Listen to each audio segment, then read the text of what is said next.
97.5 and 1240 KFH. This is Sports Daily with Jacob Albrocht and Tommy Kester.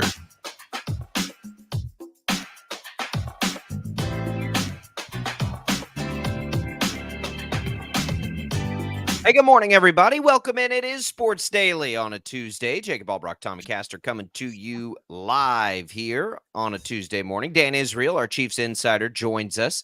Top of the next hour. Perfect timing for Dan Israel. Glad to have Dan in as the Chiefs make another trade. Tommy, Brett Veach is feeling froggier than you think he will, and he just keeps on hopping, and I love it. And we'll get into the trade made yesterday as we make our way through. World Series, is it over at 3-0 for the Dodgers? We can dig into that as well, as it's been all Dodgers in this series so far. Got Monday Night Football. I got to tell you, I'm going to put this out there into the world right now, and we'll talk about it in a little bit. I think that the Steelers are the best team in the AFC North. So chew on that for a minute, and we'll get into what happened last night as they take care of the New York Giants. All kinds of good stuff for you today. Of course, the IHOP hotline is open at 869-1240. It is brought to you by IHOP. You can celebrate the weekdays with our new IHOP House Faves. All your favorites for just $6 Monday through Friday.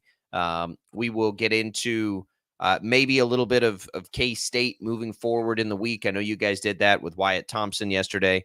I wasn't here yesterday, so the appropriate grief Tommy needs to catch for the weekend's activities can happen today as well. Tommy, good morning. How are you? I'm good. Good to have you back today. I know that you were out on the golf course yesterday. Kind of a windy day to get out there and play. Yeah. Today's apparently worse. Man, that was probably, and I grew up in the Texas Panhandle where it's always windy, right? It's always windy. But there are no courses there like as nice and challenging as Crestview was, where we had our event yesterday. Shout out to Crestview, by the way, sponsor of this program. They got a huge Special Olympics event happening yesterday and today. So I know they're going to put on a good show. I know those Olympians won't care about the weather at all. So one of the things that Crestview does, they have tournaments all year long. We always tell you to go check it out. You probably played the course if you're a golfer through some charity event. Well, we had one, and we appreciate Crestview's support of the program, by the way. Give them a call. Check out the facilities, all the great stuff happening over there on their 36 holes of golf, tennis, all the good stuff. So we're out there, and there's four of us playing. A lot of fun. Shout out to Brian Green and Anthony Claggett, two of the Wichita State baseball coaches, Bart Dick, Grady Dick's dad. It was a fun team to be with, and it was difficult. Like, it was hard. We would go into a hole, Tommy, like a par 3 that normally plays like 170. And we're like, all right, do we all get out our 3 woods and go attack this at like 210? And we did. And like it was hard. Like, you could barely get it there. And you had to make good contact with a 3 wood to hit a 170 par 3. Like, it was wild out there trying to play in that. And it was just beat you down constantly. I don't care what the wind is doing. There is nothing more humbling than stepping up to a par 3 and pulling out a driver or a 3 wood or something like that. And you never, like, let's say you hit a really good shot and you end up, 10 feet away from the pin. You're not ever going to tell anybody what club you hit. Oh, I will. Well, I knew a guy that got a hole-in-one on a par 3. He was in the group right in front of me. This was a couple of years ago, and I'm not going to share his name. But it was a really stiff wind, out of the south, and he was hitting into the wind, and he hit driver, and he hit a hole-in-one. And he was not. I mean, he was excited, but he's not going to admit that to everybody that he hit a driver on a par 3 and made a hole-in-one. Yeah, I don't have that much pride. If I just get it, if I can get it there, I don't. What is 17 on the north out there? It's like 180, 185. Yeah. I don't have any shame in this. So I can tell. Like, I don't have 180 in the bag unless I hit a 3 wood well. Like, that club, as far as my irons, it doesn't exist. Like, I can get, like, if I hit my 4 iron perfectly, I guess I could maybe get 180. But there's no chance I'm doing that on a par 3. Like, I'm not going to hit that club good enough and accurately enough I have to, I got to, there were a lot of times yesterday where it's like, I'm just going to soft swing my driver. I don't know what else to do. Like, these distances the wind's creating, like, I just don't have it. I'll tell you So what you need to do. Hit the gym a little bit more, buddy. Like pump some iron, lift some weights. hey, I watched this Then you can rip weekend. one. Nice transition. I watched this weekend. Adam Hadwin's built exactly like me. So, like, that's not the problem. I can tell you that right Scrawny? now. Is that the word that you would use? Scrawny? Wiry, Wire. wiry. Okay. Yeah, That's a little bit more positive. undersized, we'll call it. But I walked out. Yeah, Hadwin's. He's my size. I'm like, this is incredible. But then you watch him hit it, and the ball just like flies off of his club. So I don't know what I'm doing wrong, but it ain't that. And so yeah, I got to give it everything I have with, a 3-wood on a 25-mile-per-hour wind in my face on a par 3 to get it there. But it was humbling for sure. Probably not as humbling as getting smoked by your wife at Topgolf in every game that you participate in. That would probably be more humbling, I think. I would think. I don't know because my wife has never beat me at Topgolf. Tommy, do you have any insight on that? I was hoping since you were not on the show yesterday that you had forgotten about that encounter. And but I mean, look, it is what it is. My wife, when she gets competitive, she gets out there, she'll wipe the floor with everybody, and that's what happened to me. How does that conversation on the way home go? Because I appreciated her level of trash talk. The pretty good for a lefty. Yeah, it's good. I mean, like her trash talk game is pretty solid. This is nothing new. I mean, I've been with my wife for 10 years now. Within the first couple of months, we went bowling and she beat me in bowling. And it was a shock to the system, kind of a little bit of a gut punch. Like, do I want to stay in this relationship? Do I want to continue this? And I've stuck it out and it hasn't changed. I mean, she still beats me in just about everything that we compete in. That's why I typically like don't want to compete against her in anything. I'd rather have her on my team. Yeah, it's good. I mean, I'm glad you're not embarrassed by that anymore. We were certainly embarrassed for you, but it's I it, appreciate it the level of concern. yeah, it's good. My wife is also very competitive and athletic, and I actually like it. Like if we go play pickleball, like we can go and she'll beat me. Like she could. There's a lot of things that she's better than me, but it was nice to not have the pressure of losing to my wife while watching you lose to Well, your wife because at your top. wife wasn't there. I mean, I Right, think that's what had I'm your saying. wife Yeah, like been there, yeah, it was it might good. have been a different scenario. She can't play golf anyway, but like it's nice to not have that pressure. But yeah, Now I did, I know we always talk like in the context of football, the transitive property, this team beat this team, so that team would beat that team. My wife beat me, but I beat Adam Hadwin in the Beat the Pro. So would that mean my wife could then beat Adam Hadwin? at Top Golf, maybe that's the Yeah. beauty of Top Golf because Top Golf is. I don't even like. I feel like the scores are pretend scores. Like I don't even know what they are or how they're accumulated. But I have many times, like whatever, like there'll be just one where let's say you're on the top shelf and whatever club is just like the target is perfect and played with some really good golfers, and I just keep like the 9-iron and just pepper that target every time and beat it. And it makes people, but whatever. It's fun. It's humbling. If you want to give me some grief about my wife beating me, the best club that you swung the entire day was the little kid club. Was that a kids club? Yeah, that was, I mean, it was like Well, it half says the size of a most regular club. forgiving. No, I know, but it was like it's most forgiving and it's with the grown-up clubs, and then there's a smaller version for kids. Sure, It looks was like so a this kid's club. club, if you play golf, it's a driver probably the size of a pitching wedge. And what I think here, I thought about this later because I was still trying to hit it like a driver, but basically in a toilet squat, if you can picture that. But what I think that club is supposed to do is I think you're supposed to line it up like you line up a pitching wedge. Right. I think it's a grown-up club that you just swing it like a pitching wedge. I think that's what it's supposed to be. But it works. Like you hit it solid every time. Look, it's the equivalent of going bowling with bumpers. That's basically what you I were was doing. swinging out of my shoes to try and hit that little thing all the way to the fence, and I've had got it there a few times. It I was was very proud of you. it I was mean, fun. It was fun to hit it. you Uh, and every other 10-year-old, yeah. hit that club Yeah, really well. you look, I would beat anybody in golf any way possible if I hit the top lip of a bunker and it goes straight up in the air and gets like I'll take anything. I have no shame in golf, like zero zilch. If I hit a driver on a par 3 and it's a hole in one, everybody on the planet's going to hear about it. I got none of that in my golf game. Yeah, and we've talked about it before. Like if I'm afraid of water, I'm not afraid to hit a range ball. because I know what's going to happen there, most likely, and all the possible outcomes. All right, so we took a side road there. The Chiefs make a big move. Let's get this, and then we'll get into it. Joshua Uche. And so they basically at the surface, Tommy, they make a move. And we wondered last week after the D-Hop trade. I thought this was in the cards. I thought they were going to move again because this was the position I thought they would move for, because it will be the position, and we'll probably see other pass rushers traded for. It's the position I think they need pretty badly. We've had enough time to look at it. I don't think they have enough of a pass rush. It's interesting. Brandon Zenner and I were looking yesterday, and by the analytics, their pressure rate is about league average, the Chiefs. But then when it comes to like finishing the job and sacks, they're down all the way at like 22nd or 23rd in the league. Their pass rush isn't where it needs to be. And I don't think there was any way to get it there outside of going to make a move. So they go and they make their move, and they get a guy who's really interesting, who's been very good in this league recently. He wasn't doing a lot with the Pats this year, but I mean, you got to go all the way back, Tommy, to 2022 to see him have 11.5 sacks.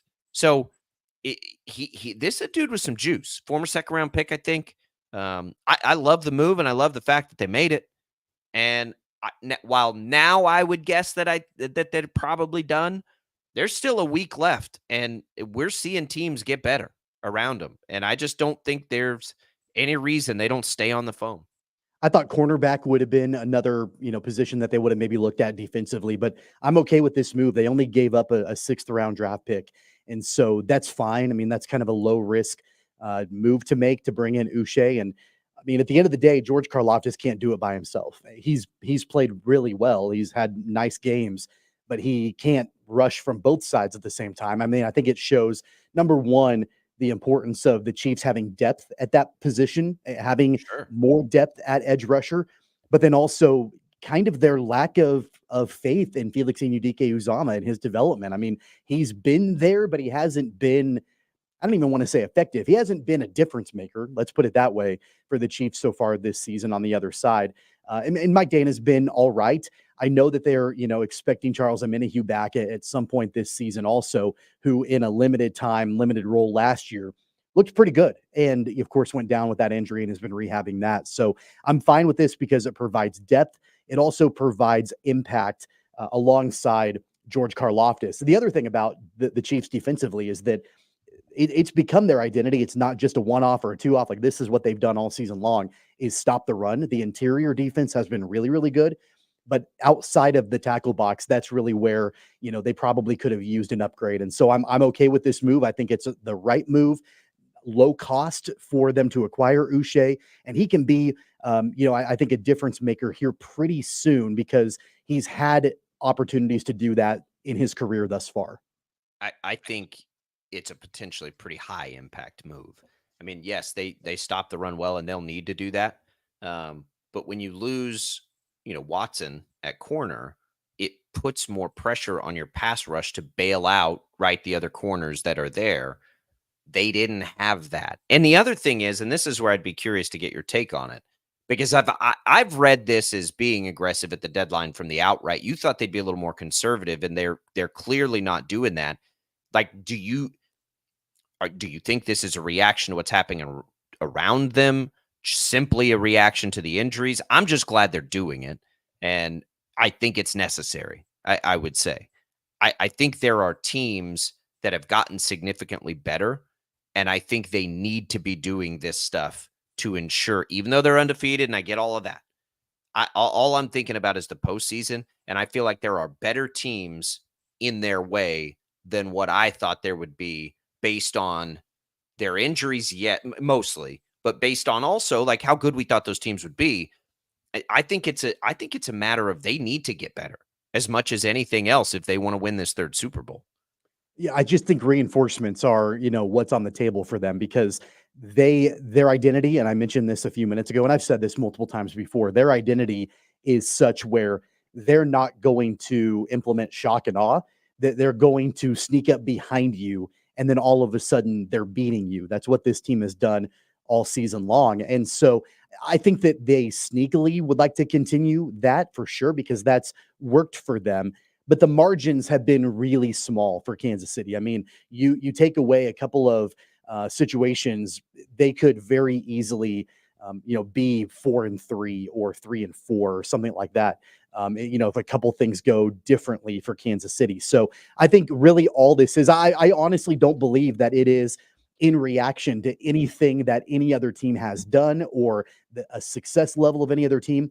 I just think for them, it's trying to make those margins a little bit wider and bringing in reinforcements. That's really what I think it is. Yeah, I don't think they're wide. I don't think the margins are as wide as I thought they would be. They're not. They've been very narrow. I just think they Yeah. would like to slightly widen that a little bit by making, really stealth upgrades and strategic upgrades where they feel like they can. Honestly, with the move that I think cornerback defensively would still be an area ideally would like to see them address. Now that I know that Brett Veach is going to be aggressive, I'm off of that bandwagon of he's not doing anything because clearly he has. So now I'm thinking, well, shoot, if you're going to go make a couple of moves, do some other ones too. Cornerback would be a position. And then I mentioned this on the show yesterday that left tackle has turned into a major concern. Before it was kind of, just not great. It wasn't ideal, serviceable, manageable. It's not good. And so I don't think they'll trade for anybody because I don't know if there's a lot of people that you can trade for, but I certainly think, and my suggestion was you make a call to Donovan Smith. He's not an impact player, but he's sitting on the sidelines right now. He knows the system. Bring him in, let him fill that gap at least for the remainder of the season. Yeah, they know something there. It's strange that they wouldn't have gone to that. Andy Reid talked about left tackle yesterday, and it didn't give any indication that they were thinking anything other than needing the young guys to get better. I think they're probably rolling with that. Smith is an interesting idea. I don't think there's going to be any corners. Maybe if a team falls out of contention and you've got an expiring contract. The Rams are not necessarily shopping, but they are open to hearing offers on Tre'Davious White. Now that might be out of the Chiefs, price range. I don't exactly know what his contract situation is, but there are a couple of cornerbacks that are out there that are on the market.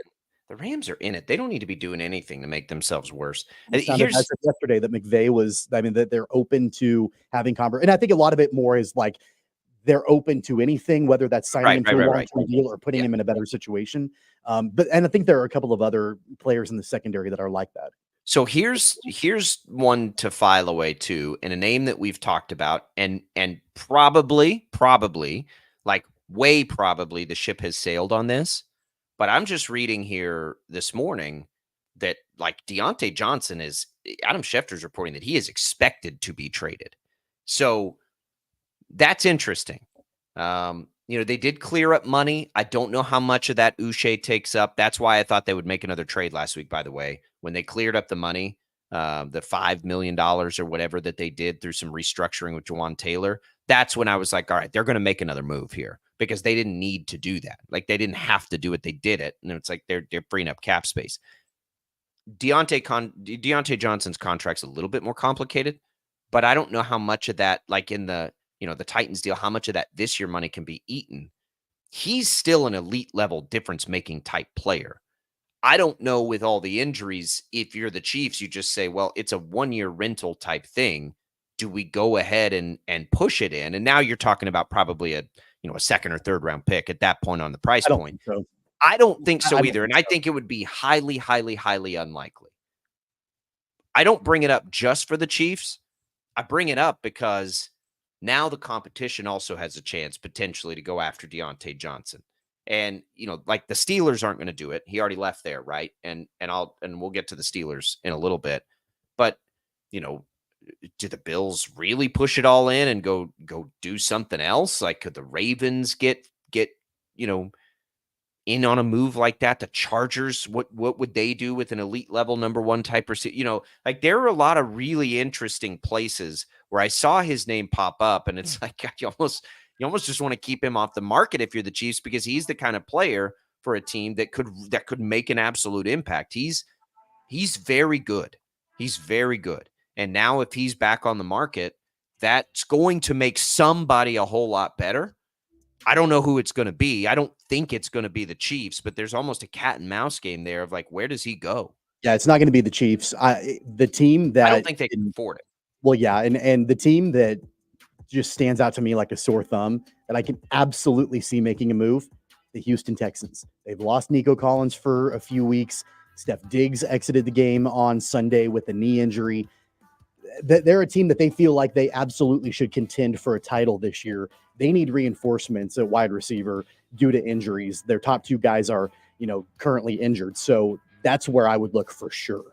I would keep an eye on the 49ers. I would keep an eye on the Buccaneers. How about the Commanders? The Commanders, absolutely. I mean, he is kind of what Rashee Rice does, right? Like he's a high volume, very talented. I mean, you saw it when he got Andy Dalton in there, how he just took off, right? And when it wasn't Bryce Young. So that name popped up too. We'll get into all of this. Dan Israel coming up top of the next hour. Get his take on Uche. I got a sneaky suspicion this Uche move is going to be highly impactful. I think it's going to make their pass rush a whole lot better. I really do. We'll get into that. I want to talk about the Steelers because I think they're for real. I think they're best team in the AFC North. Let's hit it. It was a win over the Giants. Big deal, right? But I'm curious to get Tommy's take on that. If he's feeling that at all. Of course, the Ravens in that division. 869-1240 is the number to call. You can also leave us your video comments, Facebook, YouTube, X. Thanks for watching us on 12 News Connected. Thanks for listening to us on the Odyssey app. You can leave us voice messages on the Odyssey app. It's Albrecht and Caster. It's a Tuesday. We're coming right back.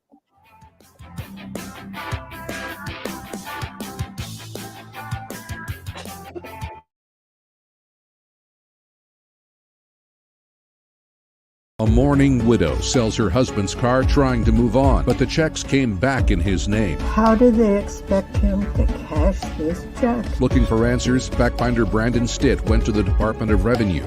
A proposed energy plan that threatens Kansas landowners, meaning some families could lose their homes. My land is not for sale. Others' land is not for sale. Our lifestyle is not for sale. 12 News took their concerns to Senators Marshall and Moran. When you need answers, turn to the fact-finders for help. Right. Start your day with 12 News this morning. Get ready with Jake's accurate hour-by-hour forecast, so you'll know if you need a jacket when you walk out the door or an umbrella by lunch. Start your day knowing what happened overnight and what's happening now. Live, breaking news all morning long. And plan the best route to work and school with traffic from across Kansas. Start your day right. Start your day with 12 News this morning on KWCH and KSEW. Hey, Wichita, Jim Rome here, celebrating over 25 years as the #1 midday sports talk show on Wichita Radio. Find out why. Tune into The Jungle, weekdays 11 until 2 on 97.5 and 1240 KFH. Sometimes people tell us, I don't get it, it's just tea. But let me tell you, we are so much more than just tea. With more than 25 flavors, the possibilities are endless. Come on in and try them all for free to find your favorite or get us on the go for your busy lifestyle. And don't miss happy hour every day for half-price cups of tea. So the next time someone tells you it's just tea, tell them to come by and find out why we say drink tea, be happy.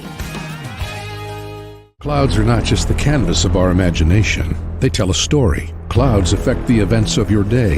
Sometimes they growl, sometimes they inspire, but they're always the messengers of nature's mood written in the sky. Storm Team 12 understands the language of clouds. We're dedicated to decoding their message so you know what to expect. Behind every cloud, there is a story waiting to be told. Trust Ross Jansen and Storm Team 12, alerting you first to the impact on your life. When you need help, remember, you're not alone. We are here. We are neighbors. We are together. We are Kansas.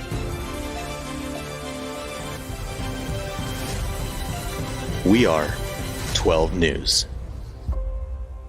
They say it takes a village. Come together and support local businesses in our neighborhoods. When you contribute to local shops, more money goes back into the economy. Shopping local makes our state stronger. So give back to the communities you love. and watch our businesses and communities thrive. Shop local and be Kansas proud. At 12 News, we know you're busy, which is why we're here whenever you need us. Anytime, any screen. With live breaking news. Critically hurt after an apartment. Storm Team 12 forecast. Snowing for many miles. And the stories you don't want to miss. The scene's still very active. Just search KWCH 12 News wherever you stream and catch up on the latest news of the day. All for free and on your schedule, hopefully making your day a little bit easier. And did I mention the Storm Team 12 forecast? 12 News whenever you want. Sometimes people tell us, I don't get it, it's just tea. But let me tell you, we are so much more than just tea. With more than 25 flavors, the possibilities are endless. Come on in and try them all for free to find your favorite or get us on the go for your busy lifestyle. And don't miss happy hour every day for half-price cups of tea.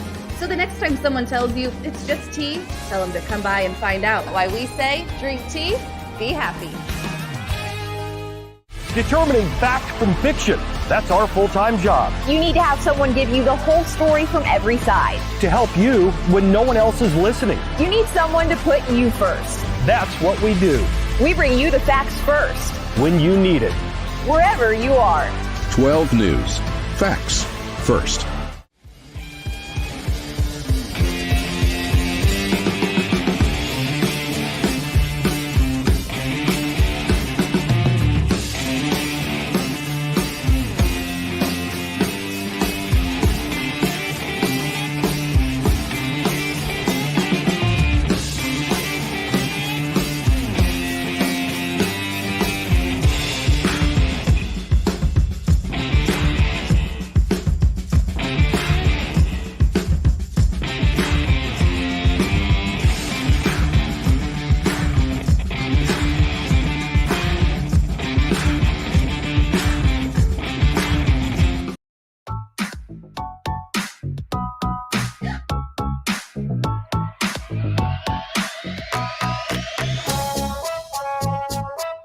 Welcome back in, everybody. This portion of the program brought to you by Pepin Suter Remodeling.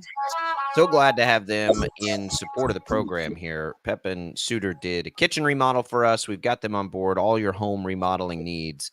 You can go to Pepin Suter Remodeling's website, which is available at pepinsuter.com, Pepinsuter. You can give them a call, 316-573-6822.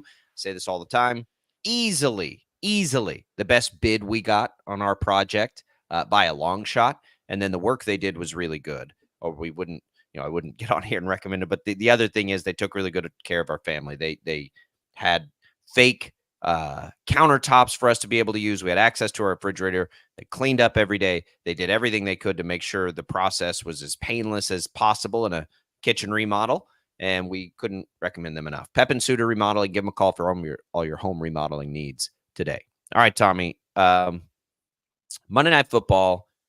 I don't know if I'm ahead of the masses, but when I watch the Steelers gain 426 yards, and they should have had a whole lot more points than they did. They were ineffective in the red zone.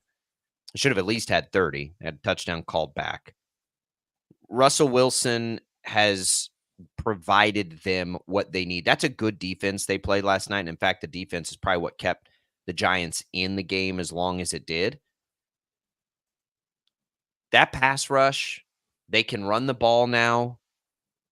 Russell Wilson can at least find the big targets there. The fact that they're 6-2, I think this is the best team in the AFC North. I think they are a more complete team than the Ravens. I do. They're a good team. They're a good team. They're a playoff team. I don't know if they're better than the Ravens are. They have a better record than the Ravens do. I don't know if they are more talented than the Ravens are, but they're currently at a better. Have a better record and they're playing better than the Ravens are. So I'll give you a couple of those points, but as an overall better team, I'm not sure that I buy that. More complete, maybe, but I think the ceiling is higher for the Ravens. I think that the Ravens are, more explosive in all of those different ways. Now the Ravens lost to the 1-win Browns on Sunday, so they're 5-3. They're in second place in the division, and a team that had major expectations when they brought in Derrick Henry.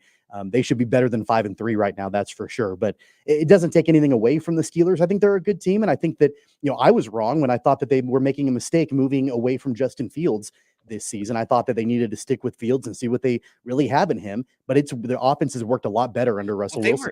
They were 4-2, and Fields, while Fields was playing, and Aikman pointed this out, and I agree with it, Fields was probably playing his best football, but it wasn't very good football. Like, Fields still wasn't playing very well, and they were 4-2. And then it's like same old Steelers, right? They'll be good despite their quarterback. Russell Wilson's playing really well.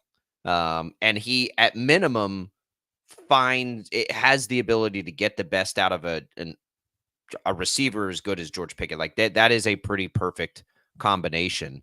And for me, the reason I say it is because I watch their defense just make big play after big play after big play.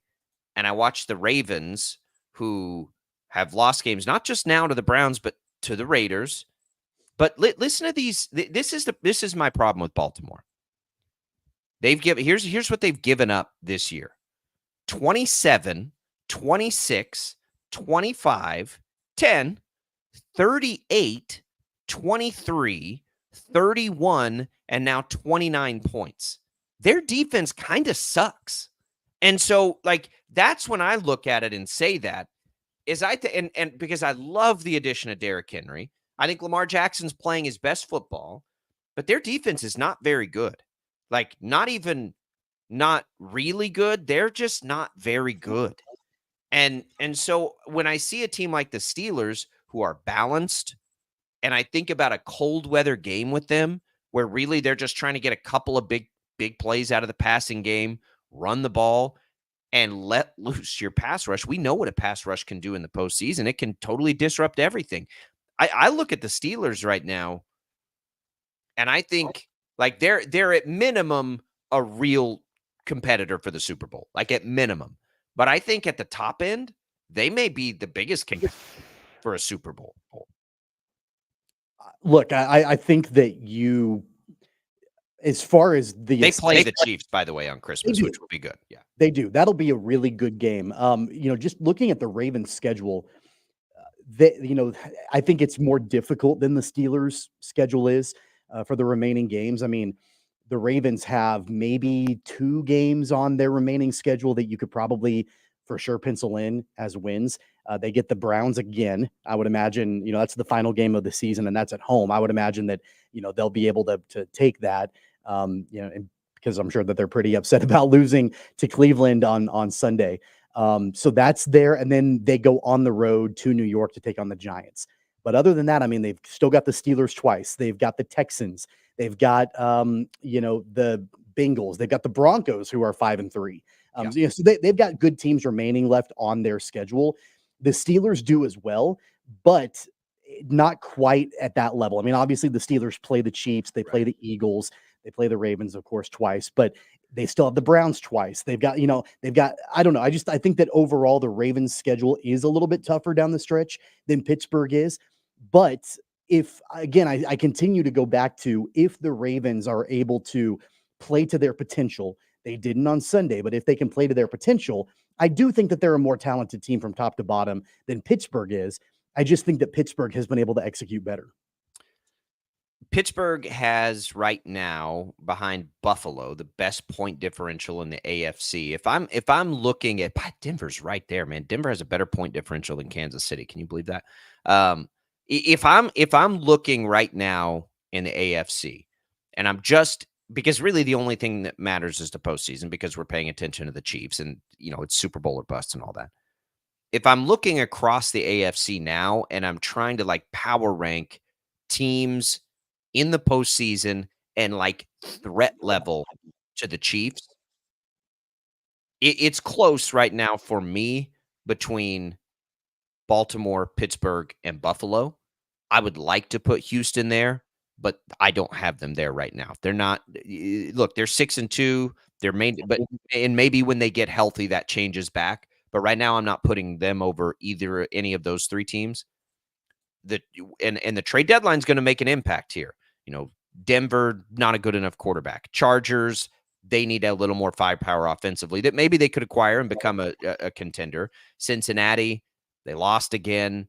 You know, if they get there by the end of things, then I'm never going to count them out. Saying that every single week. I know, because it's a They Joe just gotta Burrow. get It's there. a Joe Burrow thing. Like I said that about the Chiefs last year, and they won the Super Bowl. They got to get there. But if they get there, they're going to be dangerous. But I don't know if their defense is Chiefs going to weren't be good 3 and enough. 5 though at any point. No, I mean, but they lost 4 of 6 at one You're point. right. You're right. So You know, at one they portion still of have their the record. I mean, schedule, the they were 3 and Bengals 5. The Bengals have dug themselves a deeper hole than the Chiefs were ever in a year ago, that it's going to be more difficult for them to crawl out of, because on top of that, not only are they 3 and 5, but look at the 2 teams that are ahead of them in the division. The Sure. Chiefs were not in as good of a division a year ago. And so that helped, sort of soften the blow. Yeah, the only point is the Chiefs went through an 8-game stretch like this, basically, that they were essentially 3 and 5. Now they got there, but it was more of, if they get there, you like them. I don't like the Bengals for the same reasons I like the Chiefs. I wouldn't say they're gonna be fine. They'll win a Super Bowl, but if they get there, they still have Joe Burrow and Jamar Chase, right? So they're a dangerous team when you have those two, but their defense is nowhere near where it's going to need to be if they're a real threat. But it is wild, and I just watched Pittsburgh, and we always want to sort of write them off. At least I do, because I'm like, yeah, they don't have a good enough quarterback. They're like, great. I'm glad they're winning these games. Won't matter in the postseason because they don't have a good enough quarterback. Well, they've got a quarterback that's going into the Hall of Fame and has won Super Bowls. So, and look, again, I'm not taking anything away from Pittsburgh, because, yeah, I mean, again, their record is what, they are what their record says they are. They're 6-2. They are leading the division currently. Credit to them. Credit to Mike Tomlin for, bringing the team together and making the decision and having the foresight to bring in Russell Wilson and sit down Justin Fields, even with the winning record. And Russ has been playing really well. Credit to him. That being said, though, I don't want to overreact to them beating the Giants, like they, in prime time. Like that was great. I mean, cool, but like, it's the Giants, and like they're really bad. And no, Daniel Jones they should be done, and Brian Dable should be done. Like it's not working for the Giants, and so I don't want to overreact to that and start crowning the Steelers or anything because they beat the lowly Giants on Monday Night Football. I think out of the 3 teams that you listed that you have as being like the most dangerous, Baltimore, Buffalo, Pittsburgh. Baltimore, Buffalo, Pittsburgh. For me, right now at this moment, it's Buffalo, and it's the Amari Cooper acquisition, and it's not even just because of Amari Cooper. He hasn't even done anything. It's because of the opportunities that it has allowed the other receivers, right? Keon Coleman and Khalil Shakir, like those guys have been able to feast because defenses are scared of Amari Cooper now, and catching the ball from Josh Allen, and of course James Cook has been outstanding too. So for me, out of those 3 teams right now, it's Buffalo. Buffalo has, and I probably there. It's probably 1A and 1B for me. Buffalo and Pittsburgh, and Baltimore maybe even 1C. But Baltimore's defense is so bad. I'm telling you right now, they're not doing anything unless they start playing better defense. Like Tommy, their defense right now is only better than Jacksonville, the Raiders, and you can end the list. That is crazy. That's crazy. They're giving up 24, 25 points every game. That ain't going to cut it in the postseason when the weather cuts cold.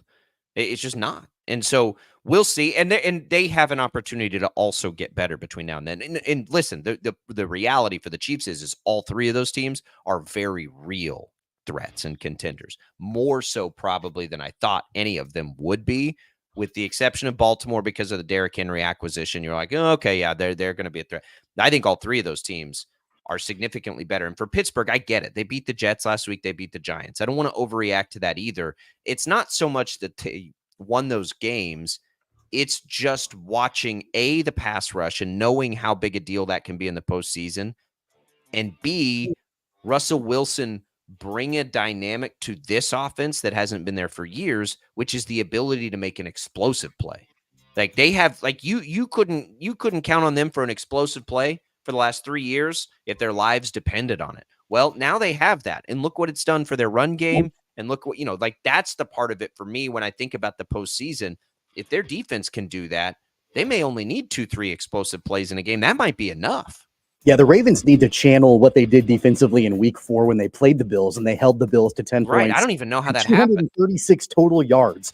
They need to channel that again. What's surprising about the Ravens defense in my mind is that when you've got Derrick Henry running the football, you should be able to control the tempo and control the ball and not put your defense in bad situations where they're out on the field a ton. That really hasn't happened. And so that might be something that, and I'm sure John Harbaugh is trying to figure that part of it out. Like, how do we control the tempo and control the ball and the clock more with Derrick Henry so we don't have to put the burden on our defense? And by the way, the only other, I mentioned the Jags and Raiders. You go to the NFC, the only defense there that's been worse is the Panthers. So, like, you're talking like bottom level. It's not even that it's not great. It's bottom level bad. So we'll see. And the Ravens are going to win a ton of games, and they're dangerous, and they're still loaded and all these things. This is more of a tip of the cap to Pittsburgh for me than anything else, just watching that and the way they played through. All right, we're going to come back. We'll wrap up hour number 1. We'll ask Dan Israel what he thinks about that. Who does he think is the biggest threat to the Chiefs? I'd be curious to get his take. That's coming top of hour number 2. What a fun time of the year. Don't pay attention to that wind outside. But we got World Series. We got Super Bowl. Do we have a World Series, though? Is it already over? We'll touch on that next on Sports Daily.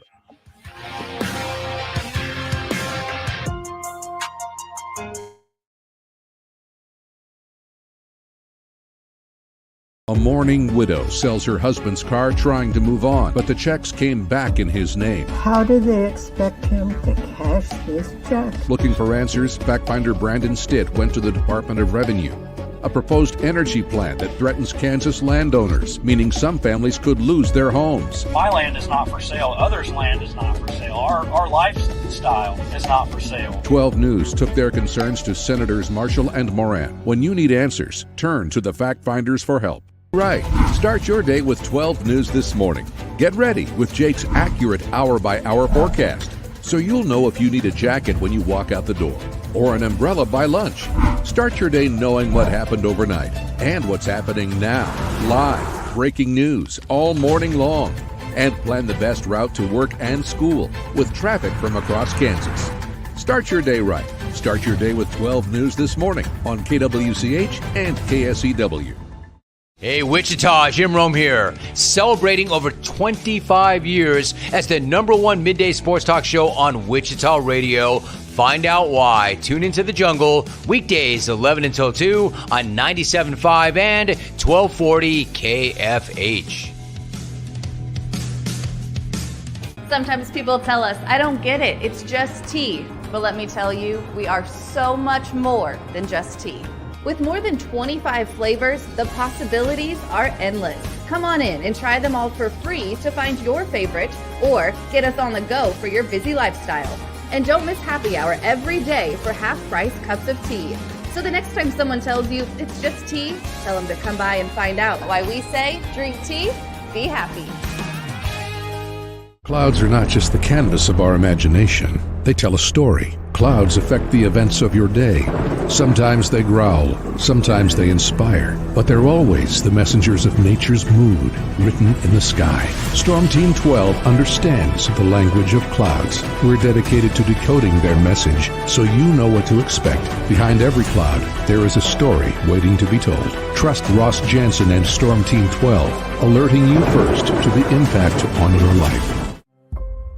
When you need help, remember, you're not alone. We are here. We are neighbors. We are together. We are Kansas.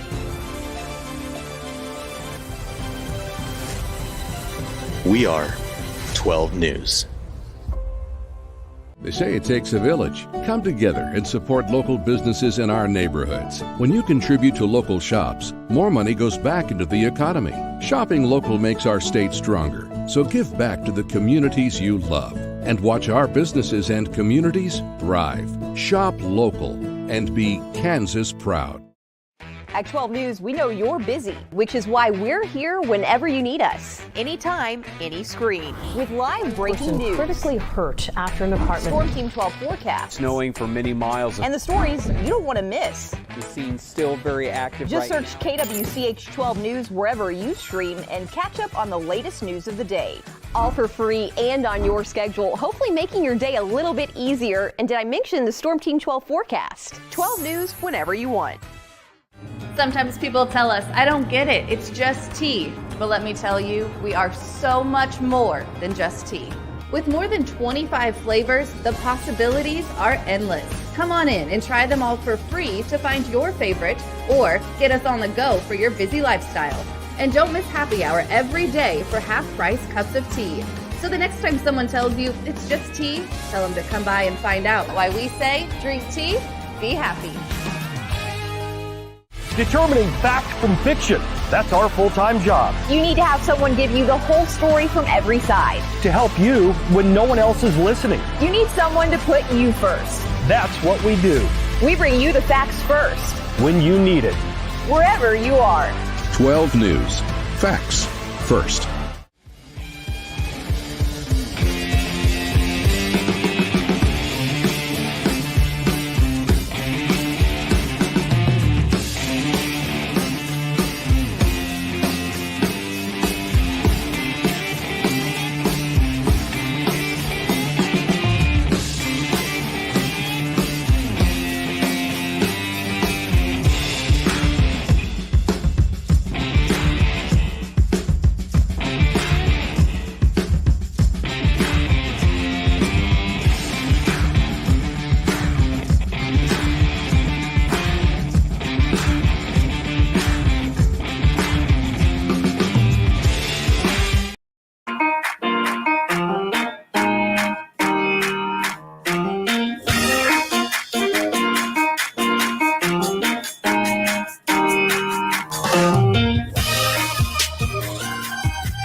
Welcome back, everybody. We mentioned Crestview Country Club earlier when I mentioned their holidays at the club, brunch experiences, New Year's Eve event, youth activities to pair with some of the adult nights coming up.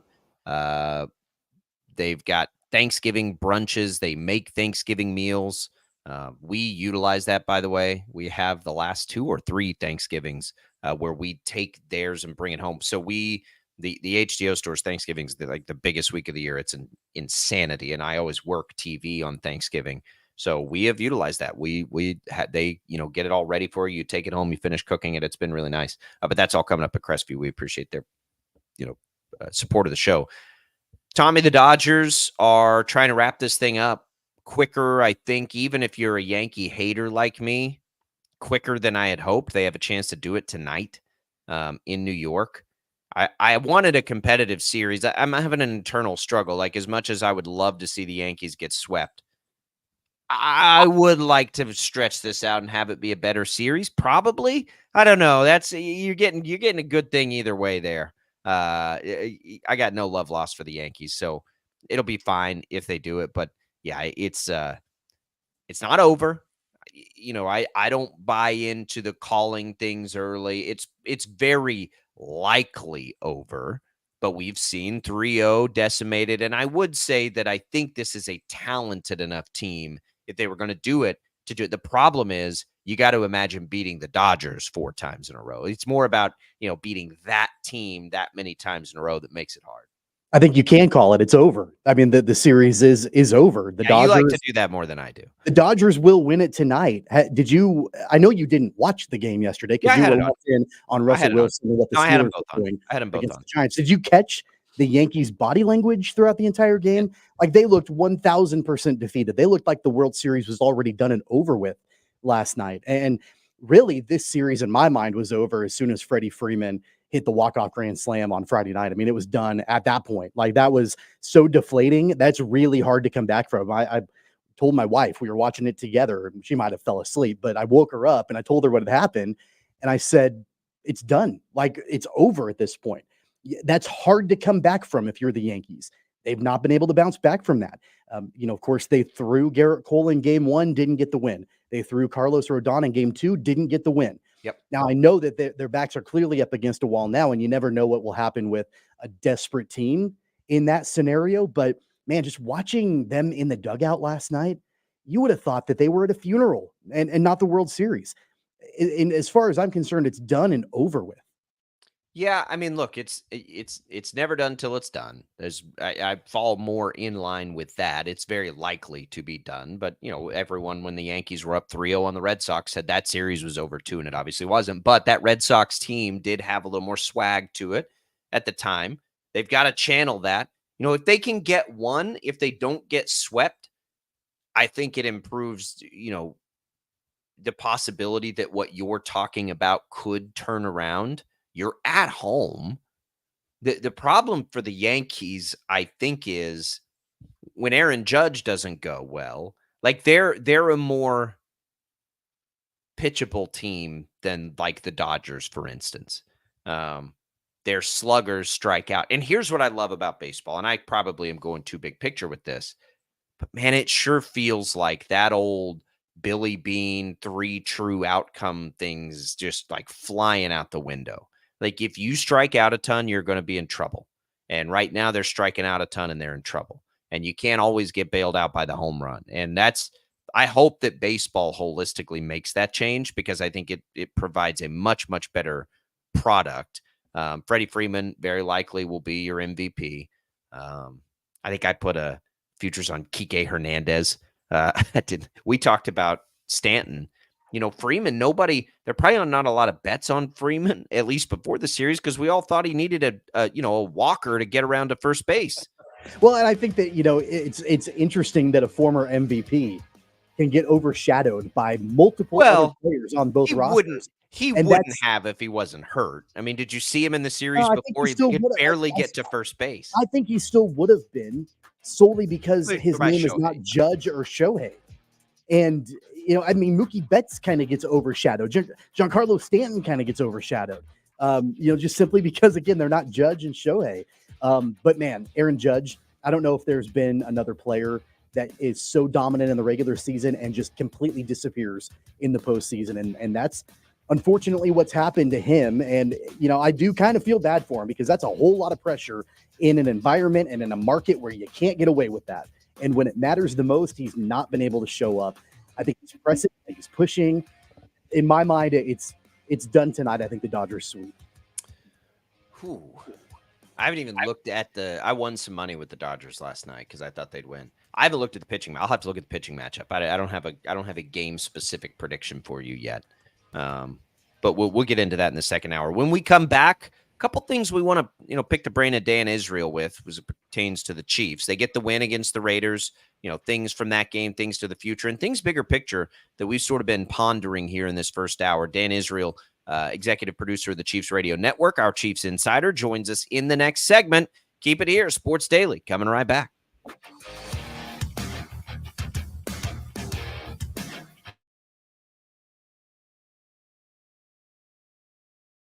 A mourning widow sells her husband's car trying to move on, but the checks came back in his name. How do they expect him to cash this check? Looking for answers, fact-finder Brandon Stitt went to the Department of Revenue.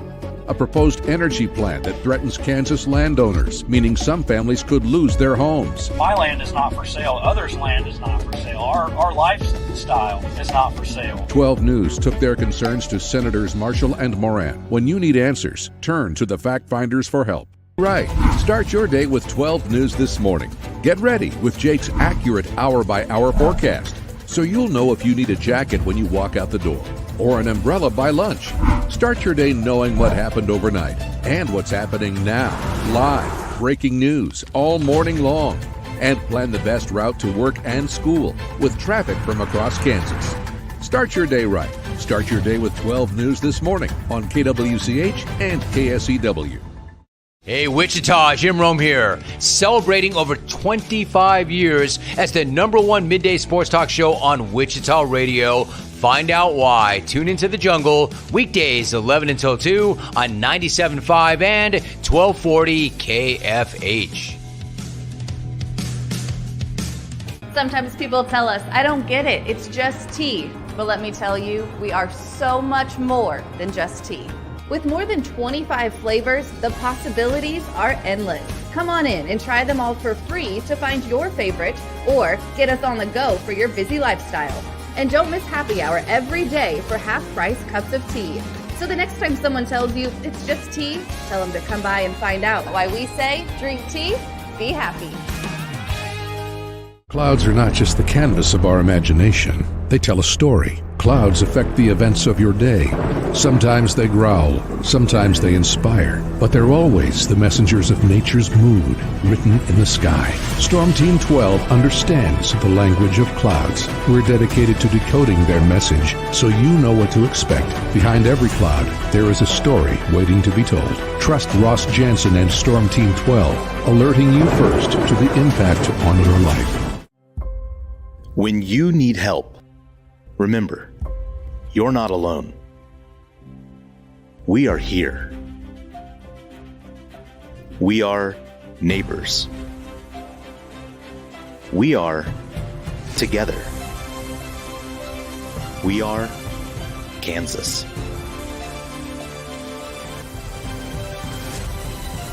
We are 12 News.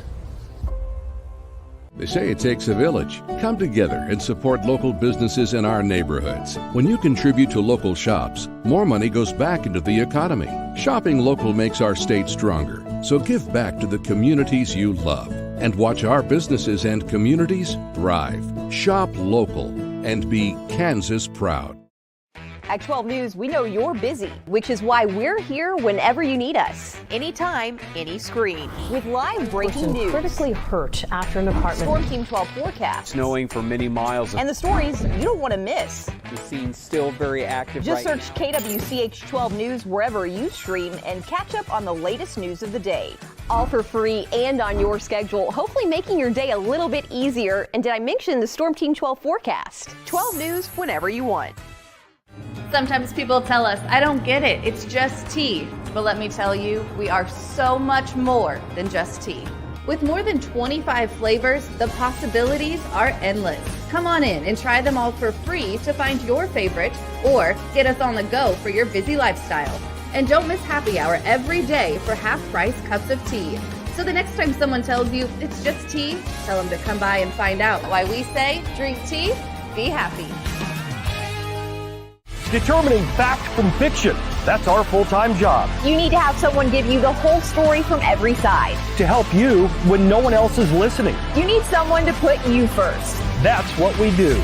We bring you the facts first. When you need it. Wherever you are. 12 News. Facts first.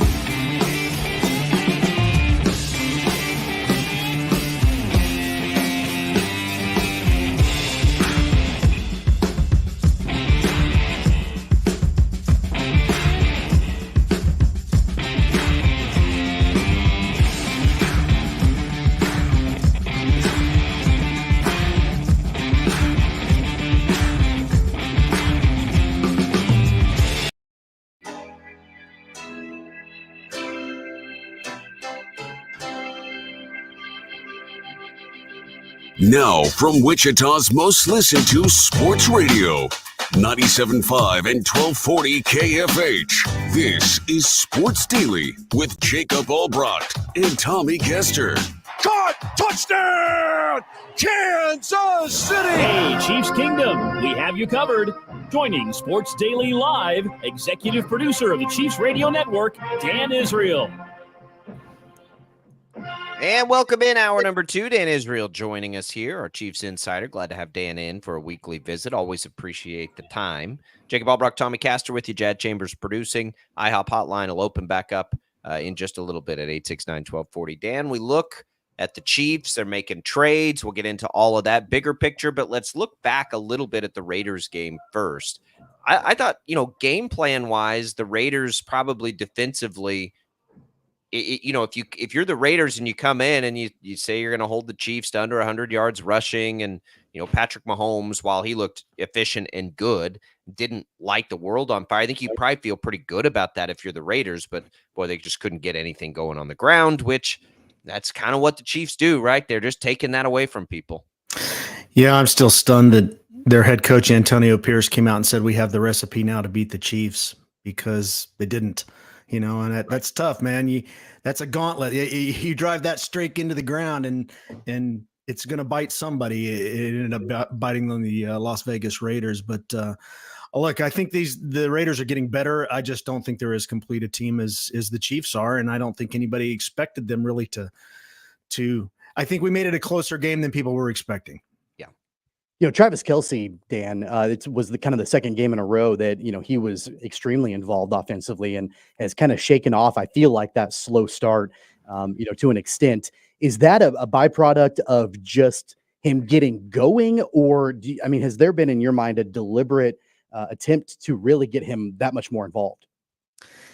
I think it's probably lack of comfort everywhere else for Mahomes, to be honest. I haven't seen that it's a deliberate attempt. I think they know what Travis is capable of. I think if Kelce feels that he's open and not getting the ball, he's none too vocal about that with one of, if not his best friend.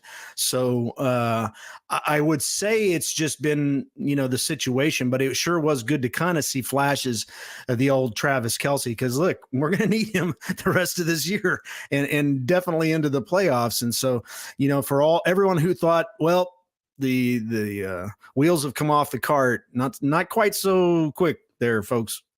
Yeah, it seems necessity to me, and it makes me wonder, Dan, if it stays necessity as DeAndre Hopkins gets warmed up. He did probably, I think, what we all expected was a factor, but it's not been enough time, and it makes me wonder, like, if the plan was to conserve Travis Kelce, they can probably, if they want to, go back to that a little bit, because I think D-Hop will help alleviate Kelce needing 12 targets, or do they just keep it going full steam at this point?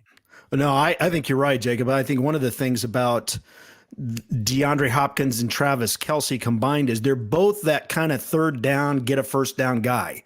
And so you can't cover them both, and not with double teams. And so certainly I think DeAndre Hopkins will be a short threat that is more similar to Travis Kelce than Juju Smith-Schuster or Xavier Worthy. I think that's what we'll see out of DeAndre Hopkins. And I think what we saw in Las Vegas was a good start. It wasn't a full-fledged playbook. By no means were they featuring him, but you saw him make critical third down conversions. And I really like that, because the way the Chiefs game is, with them getting chunk plays at times, it tends to not be that, short yardage third down. You end up throwing for 2 downs, and then you're in your 3rd and 10 or 3rd and 8, and so guys like Kelce, guys like DeAndre Hopkins, I think are going to be critical to the continuation of that. Although we're trying to make us a running team, I think it's,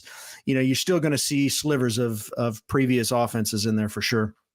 Dan, I saw a stat this morning defensively for Kansas City that blew my mind. And we've known how elite the Chiefs have been in stopping the run through the first 7 games. But what I didn't realize was that they're the best team by far in the NFL at stopping the run on first down. And they're doing that at a better clip than any other team in the National Football League. And by a result of that, forcing teams into 2nd and long, 3rd and long, that sort of scenario. And the more I think about it, the more I'm like, well, yeah, that makes sense that they're doing really well at that, because there aren't a lot of times that you see teams that run the ball on first down when they face the Chiefs. Yeah. Have a 2nd and short or 3rd and short. That's been a key point to their success defensively. Tommy, it's funny. I want to screenshot those statistics, because I name the last one. You got to go back a decade. And so I think it's interesting that the Chiefs defense has kind of become that, especially with the absence of Willie Gay Jr. I feel like Drew Tranquill's really stepped into that role, and Nick Bolton's still thumping. And now you see, Shamar Connor coming, Leo Chanel growing up kind of before our eyes and making bigger and bigger plays. And so it definitely casts a little bit of a light, or a little bit of a shadow, let's say, on the secondary. I'm not sure we've fixed our cornerback situation yet, right? There's a lot to that, but boy, you got to give them credit in that if you can stop the run and you've always got your defense, or you've always got your opponent's offense working from behind the chains, it just makes everyone's job so much easier. And again, it's a different defense than what we saw last year. So all of that combined, it sure is fun to watch. You're muted, Jacob. He had such Sorry, a everybody. squeezing I was fit sorry, there. everybody. He I was had coughing. I to- was coughing. This cough has been my favorite thing about the last week. You mentioned this. We're talking defense, and you mentioned the path to beating the Chiefs that Pierce mentioned. I don't know that he's all that wrong. Like, to me, the path is you're not going to run it on him, so you better throw it on him.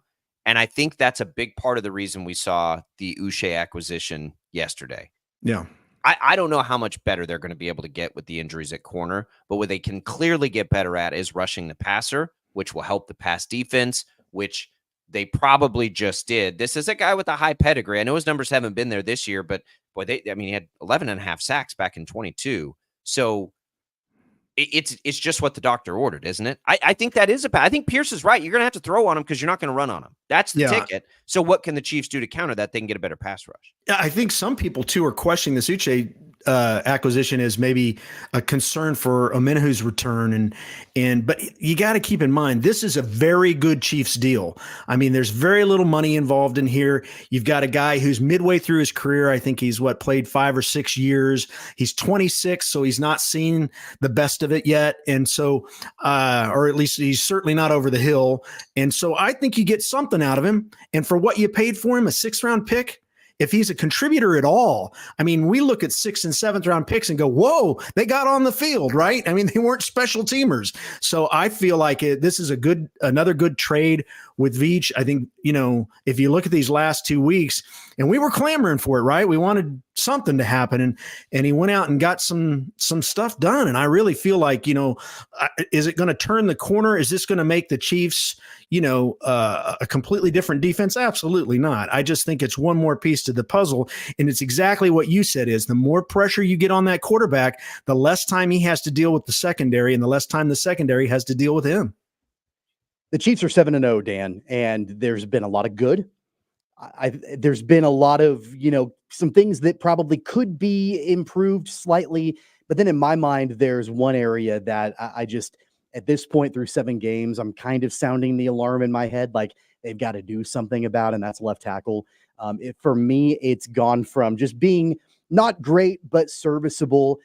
And I know that the last 2 weeks they've gone up against Nick Bosa and Max Crosby. I get that. Those two guys are outstanding pass rushers. But it's not really working, at least in my opinion, with Wanya Morris. And I know that Sua Mata'ia has a lot of potential, but he's still a rookie. Do you get the sense that that same concern is shared internally, or is it more about let's just try to cross our fingers and hope that these guys improve as the season goes on? Well, I think your point's undeniable. And I think, I was, to be honest, a little surprised we didn't see Sua Mata'ia in Vegas, because at some point it felt like Wanya was getting overpowered by Max Crosby. And look, guys, that's what they're going to face in the playoffs, right? So somehow you've got to figure out a way to stop that. And it was not a pretty look. I don't think anybody would look at the offensive line play from Sunday's game and say, oh, we're right where we need to be. No, there's a lot there that needs to improve. And, Kingsley not getting snaps is questionable.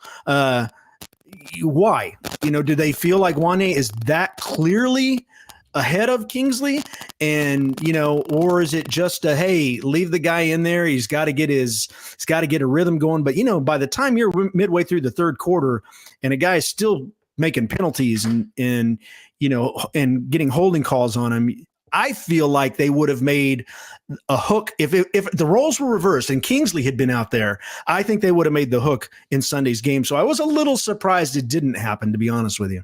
Well, and if you just look across the NFL, Dan, like Yeah. Texans, Vikings, Ravens, 3 of the top 5, leaders in sacks across the NFL. Packers are up there. Commanders are up there inside the top 10. To your point, yeah, when you get to the playoffs, everybody can rush the passer. So it would be surprising if you get into a key game against a team that can't do that very well. I don't know what they do.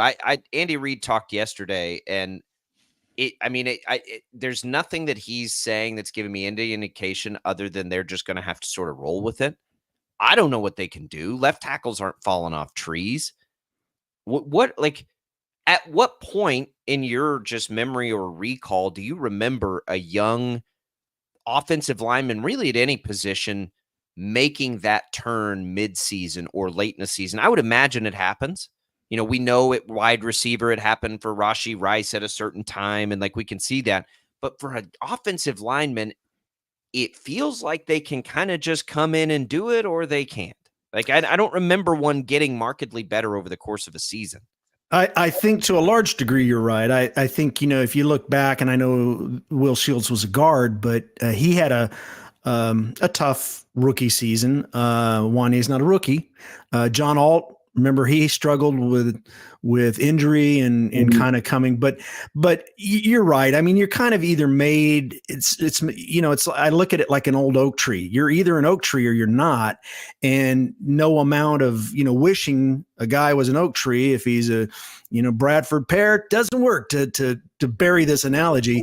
But I feel like, you know, one of the things about what we've seen over the last couple of years, and both winning a Super Bowl and just playing in a long regular season, is that Coach Andy Heck, the offensive line coach, he is a stud. I mean, I don't think he gets enough credit for what he gets. And I think a lot of times he is making more out of the player than the player's really ready for. Now, can Wanye continue to improve? He has to. I mean, he has to. Their options here are, you know, as you said, these aren't just sitting around waiting for, you know, telephone calls. Offensive tackles are a precious commodity, really. And so I think he'll figure out a way to look at that film and improve Wanye.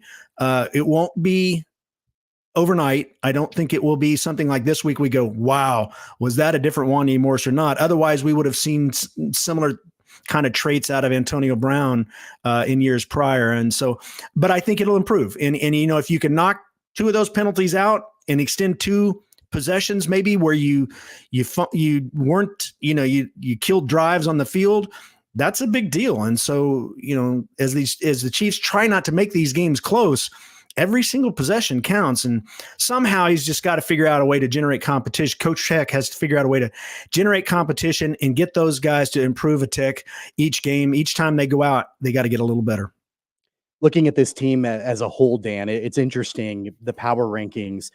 Basically, you know, every website or blog you go to where they're doing power rankings, of course, the Chiefs are 1 or 2 or somewhere in probably the top 3. What I find really interesting, and I've mentioned this on this show a few times over the last week, I feel like the Chiefs' identity is a lot different than a lot of the other teams around them in the power rankings. And what I mean by that is that whether you're talking about a team like the Ravens or the Bills, even the Lions in the AFC, a lot of these other teams are pretty explosive, especially offensively, and what they're doing as far as the play calling and the playmakers they have and things like that. What I've used to describe the Chiefs, I've kind of equated it to like death by 1,000 paper cuts. They kind of sneak up on you, but that's not been their identity in the past. It is kind of their identity right now, where all of a sudden teams like opponents are like, wait, how are we losing to the Chiefs? Patrick Mahomes hasn't had a great game, or he's thrown a couple of picks, or they've made mistakes or whatever. And obviously defense plays a huge role in that. Do you get that feeling too, that like the identity right now of this team, while it's working, obviously they're undefeated, is markedly different than maybe some of the other contenders in the NFL? Yeah, interestingly enough, Tommy, I think the identity is that, just that we'll find a way to win. It won't be pretty. And that's kind of become their deal through the last 7 games. And look, I can almost assure you that no one in that locker room, no one in that clubhouse is worried about going undefeated. And frankly, I think if we get to the point where we're 12-0 or something like that, you'll see coach rest all the starters, right? That's not the goal here. The goal here is to three-peat and get that first round, get the first seed in the AFC is important towards that end. So they'll spend whatever game win-loss capital they have doing that. I don't think the undefeated part, the fact that we're halfway through the season undefeated in all these myriad of ways we've won games is I just think they're looking at that as, wow, we've built up a margin of error here where we can really afford to do this thing right and set ourselves up for a January, February run. Now, still not talking about that. They talk about this week. They talk about Monday night. That's all they're focused on. And that's always good to see. You never want to walk into a locker room and have a guy talking about, December and October, or November. But I do feel like that's kind of become their identity. I think the question there is, will they stay that way, or will they continue to try to evolve that identity into something more pronounced, that they're a run team or they're a pass team? Certainly DeAndre Hopkins is going to, I think, factor into that identity somehow. And it'll be exciting to see just the progression. They brought Kareem Hunt along so fast, guys. I mean, 1 minute he's on a plane from Cleveland, the next minute he's starting. And I just feel like they're going to do the same thing with DeAndre Hopkins. So I think as little or as much as little as we saw last week out of D-Hop, I think you're going to see a whole big chunk of that more this week. And I think he will continue to help kind of evolve that identity, if indeed it does evolve. And I think they'll change it week to week. I always say they remind me of the early Patriots in their dynasty. Like, they're just going to morph into whatever they need to win that particular game. I would ask you this, Dan. The Steelers played on Monday Night Football. So I'm watching that. Russell Wilson steps in. Clear upgrade for them. Upgrade over what they've had since Ben Roethlisberger was, pre-dinosaur Ben Roethlisberger. I kind of look at the Steelers right now as the top contender in the AFC. The way they rush the passer, they're balanced on offense. Where do you put them as far as threat level? Because I think right now I've got them at the top. I mean, it's 6-2. I can't argue with that, right? I mean, they're one game and we've got a tie for the AFC West here. I mean, the AFC conference. So yeah, I think and it's surprising, guys. I'll tell you, that organization has just been a winner year after year after year for probably going on 40 years. It's really amazing when you look at all the franchises throughout, the National Football League, and you go back to the roots of this era before the modern football Super Bowl era. The Steelers have been winners for a long time, man. And I don't know how they do it. I don't know. If you had said to me early in the season that the game on Christmas was going to be maybe for, the first seed in the conference, I would have said, with the Steelers, with Russell Wilson. and so, but they look so good. And Tomlin just seems to get the most out of his guys. And where can they continue it? I don't know. But here's the one thing I do know. There's a bunch of no-name guys that are just quietly getting in. I mean, they have 1 or 2 stars on defense, 1 or 2 stars on offense, and that's it. I mean, I feel like their identity for this season is evolving as well. They're becoming a winning team, not something they came out of the gates with, but it's something they found a handle on early. We'll see if they can continue it, because come Christmas Day, man, that could be a big game. It'll be a fun one no matter what. We've got Monday Night Football this week, Dan. Any special festivities? The Chiefs open as a 9-point favorite over the hobbled Bucks, but you guys got anything special coming for us on a special broadcast? Always fun to be on Monday Night Football. Yeah, absolutely. And in Arrowhead, no less. But hoping to get Jason Kelsey on the air with us. Jason was a student of mine at the broadcast boot camp a couple of years ago. Not that those two need any help from me, because they're doing just fine on their own. But hopefully, if we can work out the logistics, he's going to join us for a segment on our network show. So looking forward to that. He's a good dude. He's so different from his brother, too.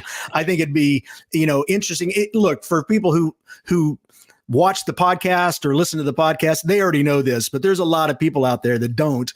And so to get an opportunity to talk with him, I'm looking forward to it if it works out. Yeah, rising star for sure. Yeah. Dan, we're looking forward to it. We'll have the immediate post-game reaction a week from now on our weekly visit, as it's looking good for the Chiefs here. Looking good. Yes, sir. There goes Dan Israel. We appreciate it. Chiefs Radio Network executive producer, our Chiefs insider. Always appreciate Dan's visits here. So much good insight there, and looking forward to that. Yeah, Jason Kelsey on the broadcast would be a major coup right now. He's the hot commodity in the football broadcasting world.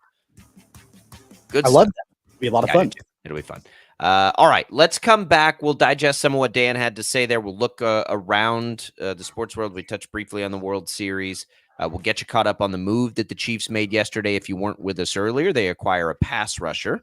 So we'll take you through that. It's all coming for you as we make our way through hour number 2 of Sports Daily. Let's give away some HTO on the way out, by the way. All you got to do to win free iced tea, sweet, unsweet, more than 25 flavors, or a free iced or hot coffee. There's a new flavor, by the way, rolling out here in just a couple of days. You can do that right now. You can win one of each by texting the keyword T to the short code 20357. This will be good for East, West Wichita, or in Derby. You can enter once per day. Message and data rates apply. Again, that's T 20357. Good luck, everybody. More Sports Daily right after this.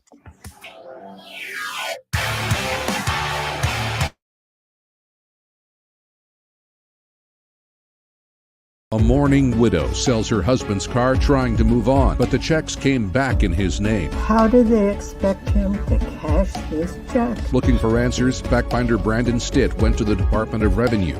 A proposed energy plan that threatens Kansas landowners, meaning some families could lose their homes. My land is not for sale. Others' land is not for sale. Our lifestyle is not for sale. 12 News took their concerns to Senators Marshall and Moran. When you need answers, turn to the fact finders for help.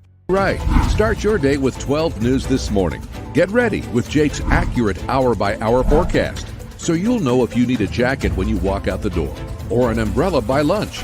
Start your day knowing what happened overnight and what's happening now.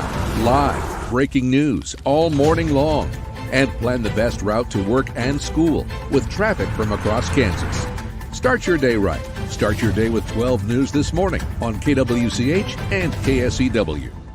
Hey, Wichita, Jim Rome here, celebrating over 25 years as the #1 midday sports talk show on Wichita Radio. Find out why. Tune into the jungle, weekdays 11 until 2 on 97.5 and 1240 KFH. Sometimes people tell us, I don't get it, it's just tea. But let me tell you, we are so much more than just tea. With more than 25 flavors, the possibilities are endless. Come on in and try them all for free to find your favorite or get us on the go for your busy lifestyle. And don't miss happy hour every day for half-price cups of tea. So the next time someone tells you it's just tea, tell them to come by and find out why we say drink tea, be happy. Clouds are not just the canvas of our imagination. They tell a story. Clouds affect the events of your day. Sometimes they growl, sometimes they inspire, but they're always the messengers of nature's mood written in the sky. Storm Team 12 understands the language of clouds. We're dedicated to decoding their message so you know what to expect. Behind every cloud, there is a story waiting to be told. Trust Ross Jansen and Storm Team 12, alerting you first to the impact on your life. When you need help, remember, you're not alone. We are here. We are neighbors. We are together. We are Kansas.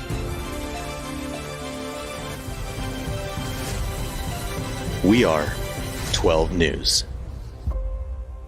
They say it takes a village. Come together and support local businesses in our neighborhoods. When you contribute to local shops, more money goes back into the economy.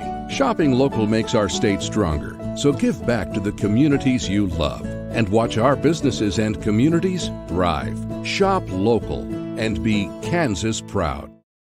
At 12 News, we know you're busy, which is why we're here whenever you need us. Anytime, any screen. With live breaking news. Critically hurt after an apartment. Storm Team 12 forecast. Snowing for many miles. And the stories you don't want to miss. The scene's still very active. Just right search KWCH 12 News wherever you stream and catch up on the latest news of the day.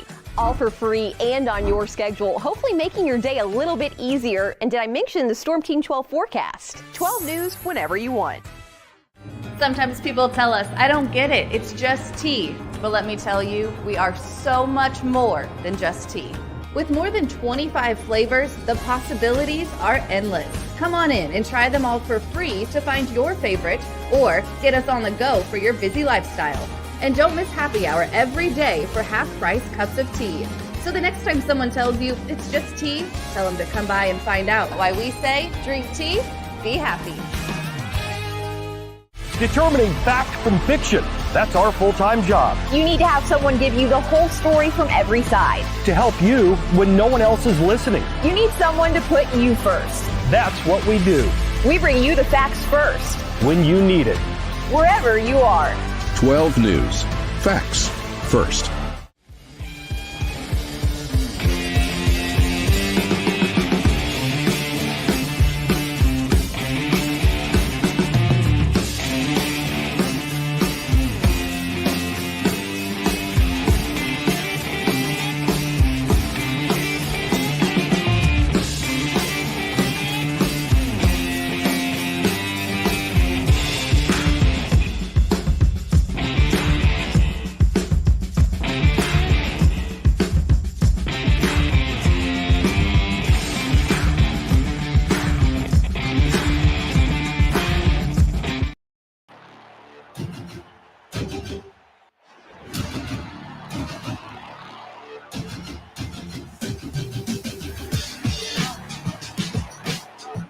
Welcome back in, everybody. Sports Daily here on a Tuesday. Tommy, the Chiefs right now, and granted, they've played 7 games. They've had their bye week. 25th in the league in sacks. 25th. That's not good. That's they need to be better than that in the postseason. And I think that's a big reason why they go make a trade for a guy like Josh Uche, who in this league has been an 11.5 sack a year guy. And I think they're hoping to catch maybe a little lightning in a bottle with that move. But the Chiefs make another move to address a need. And they've done just a really, really good job of that this year, between getting Juju and then getting D-Hop and now getting a pass rusher. Again, I don't think they're going to be able to get a left tackle, but maybe. I mean, I'm not going to count it out either. Who knows by the time somebody gets out of the mix here? I mean, Tom, what if the Jets fall out of it? Like, if the Jets lose again, you call and see if they might want to trade Tyron Smith.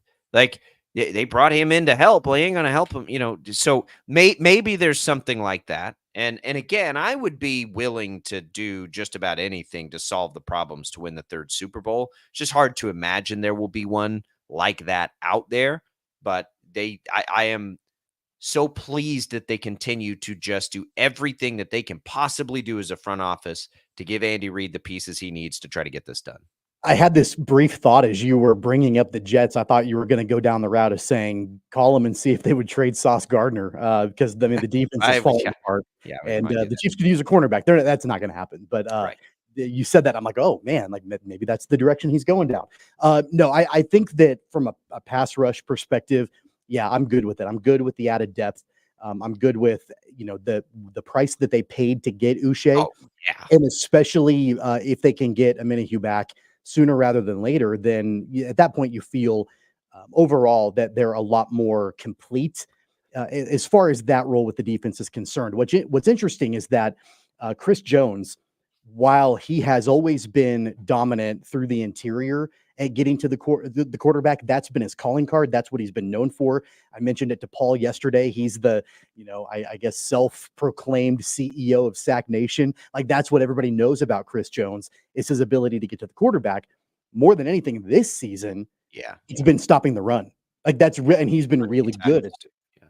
Right? And so there's nothing wrong with that. It's just been a different direction that we've seen from this Chiefs defense.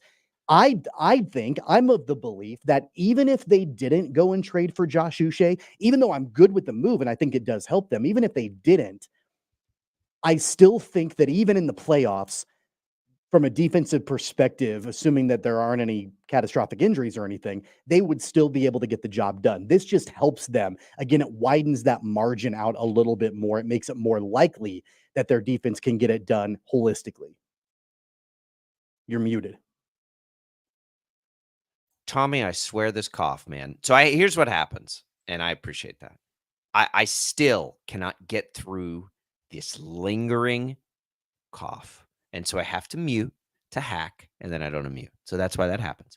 I agree. This wasn't such an urgent need that, like, oh man, they cannot do what they need to do if they don't get this done. There was never going to be any need that is that, and probably the most likely one that would affect them that way is left tackle, and they probably can't solve that one anyway. So, wide receiver, could they get it done if they didn't go get D-Hop? Sure they can. Could they get it done if they don't go get another pass rusher? Sure they can. Is it good to have those guys? Sure it is. And you know what? That's honestly why from day one, I was predicting that Brett Veach wouldn't do anything because they could have gotten it done with exactly the personnel that they had before they traded for DeAndre Hopkins. Assuming injuries, and I mean you never know that. You can't predict that, barring any kind of other injuries. I think that the talent on the team, the personnel that they had, could have absolutely gotten it done. What they did was they expanded their likelihood. They were able to make themselves improved, and because of that, I think you can then, I don't even want to say breathe a sigh of relief. You feel a little bit better about just the depth that they have, and being able to create a little bit more separation from those other contenders. Being preventative, right? Like Kareem Hunt was an acquisition. Like all these players they're acquiring, they're being preventative. The problem is the trade deadline doesn't come in week 17, right? It comes in week 9. So you also have to be able to predict the future a little bit. And the reality is at wide receiver, they did not have enough depth to get where they need to go. And think about it this way. This is an analogy that I think you could probably relate to. Imagine that you have a lingering cough for a second, okay? As soon as you get that little tickle in the back of your throat and you can't really figure out what's going on, you probably ought to start popping cough drops. You ought to go to the pharmacy, like preventative, before it develops into a cough that you can't get rid of. You ought to start taking some medicine before it gets bad to try to head it off. Yeah. You get what I'm saying? I mean, I don't know if you can actually, because I don't think you did that. But no, I've tried. Probably relate to that a little bit, right? I've taken everything under the sun to try and get it. This cough, like I swear, it is a very first time of COVID way back whenever all that was. Anytime now, I have a lingering. I never had a lingering cough. I've never been a cougher, and now it's just like it just will not go away. It's so annoying. You can see a problem down the road if you're the Chiefs. You can see, based on everything that's happened, you don't have enough at wide receiver. And you might not have enough even when you maybe start to get some guys back. So you go do something about it now. You knew that you weren't going to have enough behind Isaiah Pacheco. Could you still win games? Could you get it done if you just called up somebody from the practice squad? Maybe. But why even take that risk? Go get something that you can utilize, right? And that's all they continue to do. Could they get it done with this pass rush? Probably. Do they need to? Why? Like, why would you not go do something? Why would you not make these calls? Why wouldn't Brett Veach be on the phone about any left tackle that he can come up with? Why wouldn't he be kicking the tires on every corner that might be available across the league? Just in case, right? Just in case. Because what happens if Wanya Morris or Kingsley Sumatai get hurt? What happens if you lose another corner? Like, the Chiefs are in this unique position that teams don't get to be in, where they can think this way because it's all about that Super Bowl now. Everybody can say that, right? Like, oh yeah, we always it's Super Bowl or bust. That's our only goal. You can say that, but nobody's chasing history the way that Chiefs are chasing history now. Nobody can afford to make high-profile moves the way that the Chiefs can because they get the safety blanket of Patrick Mahomes. That allows Brett Veach to be as aggressive as he's been over the years. He's swung and missed on a lot of trades, but he gets a lot of them right too. And the reality for this year is just keep swinging, right? Just keep swinging for the fences and see what happens. What's the worst thing they could do at the trade deadline? Not enough. It's not trade too much for a player. The worst thing they could do is not make a bad trade.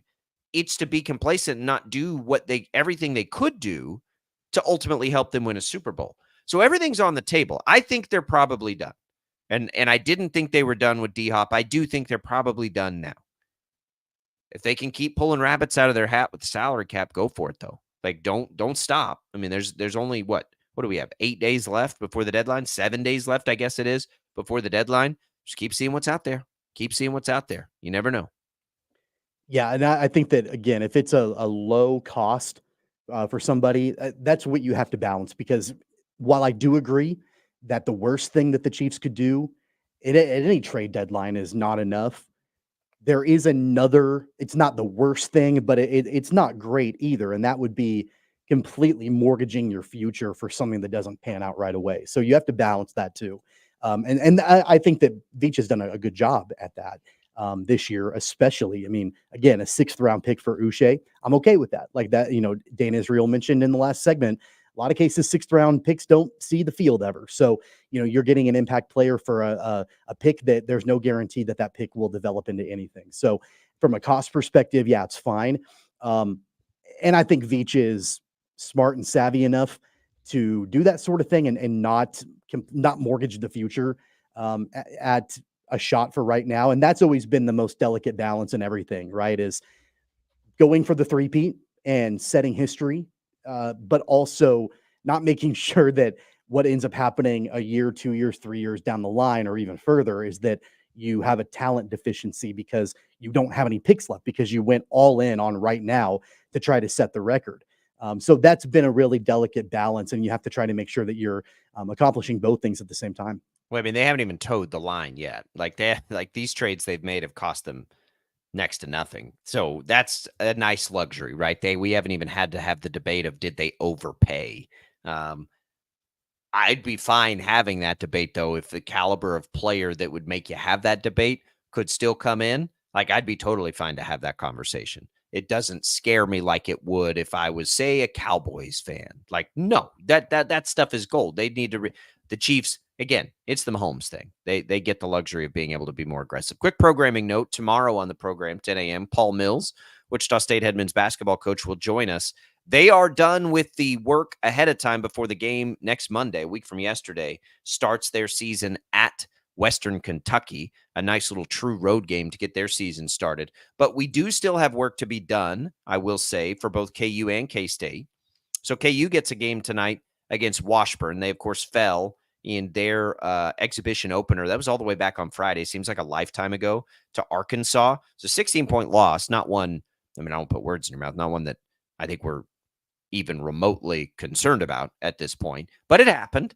They'll get another one against Washburn. And then K-State, and you'll hear this one tonight right here on KFH, they get Fort Hays State for their exhibition game. That's a 7 o'clock tip. So, Tommy, I mean, college basketball we're in full swing here. Next week, the season starts. We got Wichita State Monday.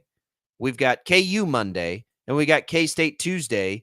And we're rocking and rolling with college hoops. Yeah, and you've got both KU and K-State with those exhibition games, tonight. And I know that Kansas, and we didn't talk about it on the show yesterday. We haven't, talked about it so long ago. But Friday night, KU had their, other exhibition game on the road at Arkansas. It was pretty much a blowout by Calipari's team. But Bill Self didn't have the full complement of players. Hunter Dickinson didn't play. Rylan Griffin didn't play.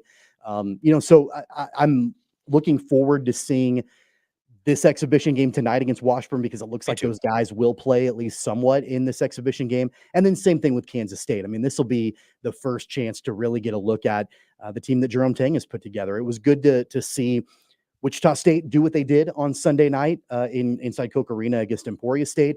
But yeah, we're knocking on the doorstep to the full season, the regular season, and what all will transpire from there. It's boy, I can't believe it's here, but it's here.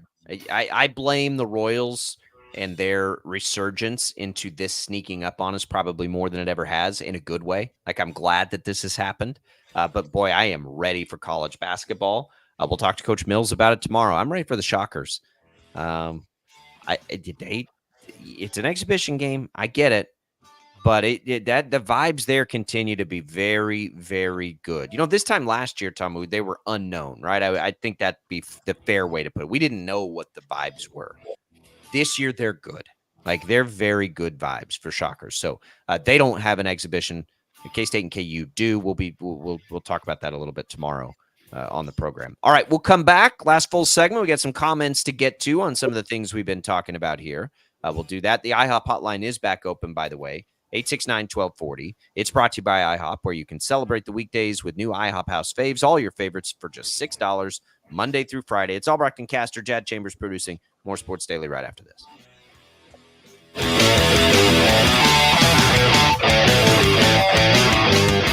97.5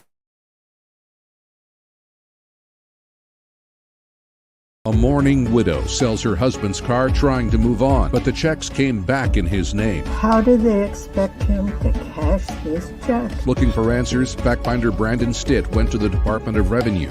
A proposed energy plan that threatens Kansas landowners, meaning some families could lose their homes. My land is not for sale. Others' land is not for sale. Our lifestyle is not for sale. 12 News took their concerns to Senators Marshall and Moran. When you need answers, turn to the fact finders for help. Right. Start your day with 12 News this morning. Get ready with Jake's accurate hour-by-hour forecast, so you'll know if you need a jacket when you walk out the door or an umbrella by lunch. Start your day knowing what happened overnight and what's happening now. Live, breaking news all morning long. And plan the best route to work and school with traffic from across Kansas. Start your day right. Start your day with 12 News this morning on KWCH and KSEW. Hey, Wichita, Jim Rome here, celebrating over 25 years as the #1 midday sports talk show on Wichita Radio. Find out why. Tune into The Jungle, weekdays 11 until 2 on 97.5 and 1240 KFH. Sometimes people tell us, I don't get it, it's just tea. But let me tell you, we are so much more than just tea. With more than 25 flavors, the possibilities are endless. Come on in and try them all for free to find your favorite or get us on the go for your busy lifestyle. And don't miss happy hour every day for half-price cups of tea. So the next time someone tells you it's just tea, tell them to come by and find out why we say drink tea, be happy. Clouds are not just the canvas of our imagination. They tell a story. Clouds affect the events of your day. Sometimes they growl, sometimes they inspire, but they're always the messengers of nature's mood written in the sky. Storm Team 12 understands the language of clouds. We're dedicated to decoding their message so you know what to expect. Behind every cloud, there is a story waiting to be told. Trust Ross Jansen and Storm Team 12, alerting you first to the impact on your life. When you need help, remember, you're not alone. We are here. We are neighbors. We are together. We are Kansas.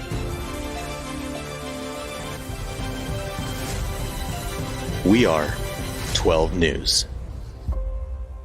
They say it takes a village. Come together and support local businesses in our neighborhoods. When you contribute to local shops, more money goes back into the economy. Shopping local makes our state stronger. So give back to the communities you love and watch our businesses and communities thrive. Shop local and be Kansas proud. At 12 News, we know you're busy, which is why we're here whenever you need us. Anytime, any screen. With live breaking news. Critically hurt after an apartment. Storm Team 12 forecast. Snowing for many miles. And the stories you don't want to miss. The scene's still very active. Just right search KWCH 12 News wherever you stream and catch up on the latest news of the day. All for free and on your schedule, hopefully making your day a little bit easier. And did I mention the Storm Team 12 forecast? 12 News whenever you want. Sometimes people tell us, I don't get it, it's just tea. But let me tell you, we are so much more than just tea. With more than 25 flavors, the possibilities are endless. Come on in and try them all for free to find your favorite or get us on the go for your busy lifestyle. And don't miss happy hour every day for half-price cups of tea. So the next time someone tells you it's just tea, tell them to come by and find out why we say drink tea, be happy. Determining fact from fiction. That's our full-time job. You need to have someone give you the whole story from every side. To help you when no one else is listening. You need someone to put you first. That's what we do. We bring you the facts first. When you need it. Wherever you are. 12 News. Facts first.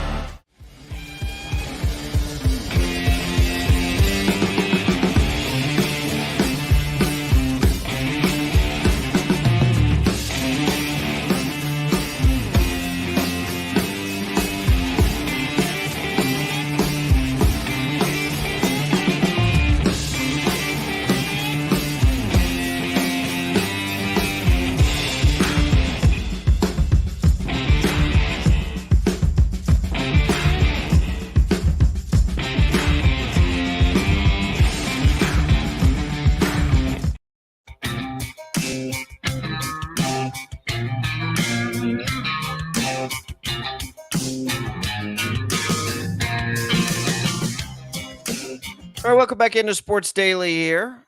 Tommy, how'd your fantasy football week go this past week? It was a bad weekend. I'm in 4 leagues and I went 0-4 this weekend. It was not good. There were 2 there, especially that I was paying close attention to. Yeah, we were matched up in both of them, and you beat me in both of them. Yeah, that was a good week.